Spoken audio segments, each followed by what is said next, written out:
Good morning, champion. This is Professor Aswin from Government College of Technology. I am having my technical champion Ramanya along with me. So நம்ம என்ன பார்க்க போறோம் அப்படினு பாத்தீங்கன்னா இன்னைக்கு material science பத்தி பார்க்க போறோம். மெட்டீரியல் சயின்ஸ்ல வந்து பர்టిక్యులர் என்ன டாபிக் அப்படினா FCC.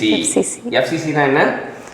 Face centered cubic. FCC னா face centered cubic சொல்லுவாங்க. ஃபர்ஸ்ட் வந்து A க்கும் R க்கும் ரிலேஷன் சொல்றாங்க. A க்கும் R க்கும் ரிலேஷன் சொல்றாங்க. A = 4R by root R அப்படின்றாங்க. ஆனா 4R by root R வரக்கூடாது. இங்க வந்து √2 அப்படின்றது தான் வந்து ரைட்டான ஆன்சர். 4R by √2 அப்படின்றது தான் வந்து ரைட்டான ஆன்சர் அப்படின்னு சொல்லிக்கலாம். ஸோ அதை வந்து வேற மாதிரி போட்டோம்னா R = √2 by 4 A சொல்லுவாங்க. அப்புறம் அடிதடி வெட்டு குத்துல என்ன ஆயிடும்னா இதில் இது வந்து கீழே என்ன இருக்குன்னா 1 2 × 2 போடலாம். அங்கே √2னா ஒரு 2க்குள்ள அப்போ 1/2 √2. ஸோ இதான் நமக்கு ஞாபகம் வச்சுப்போம். எப்படி இது எப்படி ஆச்சுன்னா A/2 cos 45 டிகிரி அப்படி ஞாபகம் வச்சுப்போம். A/2 cos 45 டிகிரி அப்படின்னு சொல்லிட்டு நம்ம ஞாபகம் வச்சுப்போம் அப்படின்னு தெரிஞ்சுக்கலாம். அப்போ A/2 cos 30னா எதுக்கு பார்த்தோம்? அது BCC பார்த்தோம். A/2 cos 45னா FCCக்கு பார்த்தோம் அப்படின்னு தெரிஞ்சுக்கலாம். அடுத்தது இதை பற்றி என்ன தகவல் சொல்லியிருக்காங்க?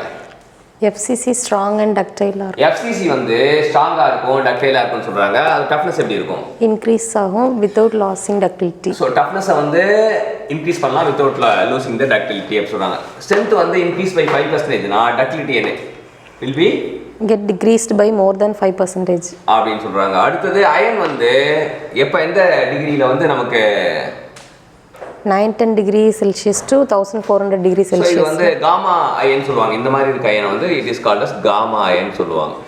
ஸோ அப்புறம் வேற என்ன மெட்டல்லாம் வந்து நமக்கு FCCல வரும்னு சொல்றாங்க?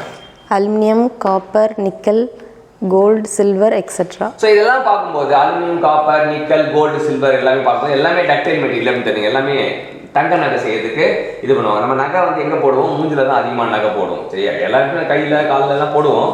ஆனால் நிறைய நகை எங்கே இருக்கும்?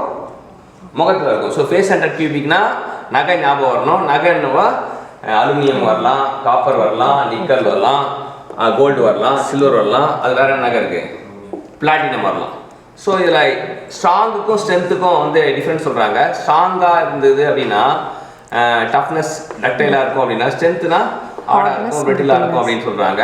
Ductility can be increase by heat treatment process, annealing மூலமா டக்டிலிட்டி இன்க்ரீஸ் பண்ணுறாங்க அப்படின்றாங்க. இது வந்து ஒரு எல்லாமே இது எக்ஸ்ட்ரா தான். ஆனால் இது எக்ஸாமினேஷன் பாயிண்ட் ஆஃப் வந்து இந்த எக்ஸாம்பிளும் அந்த FCCக்கான அந்த ஃபார்முலாவும் ரொம்ப ரொம்ப முக்கியம் தெரியுங்க. ஸோ இன்னைக்கு நீங்கள் நம்ம என்ன கற்றுக்கிட்டோம் அப்படின்னு பார்த்தீங்கன்னா ரமணியா கிட்ட இருந்து FCC பற்றி முழுசாக கற்றுக்கிட்டோம். கற்றுக்கிட்ட ரமணியாக்கு தேங்க்யூ சொல்லுவோம்.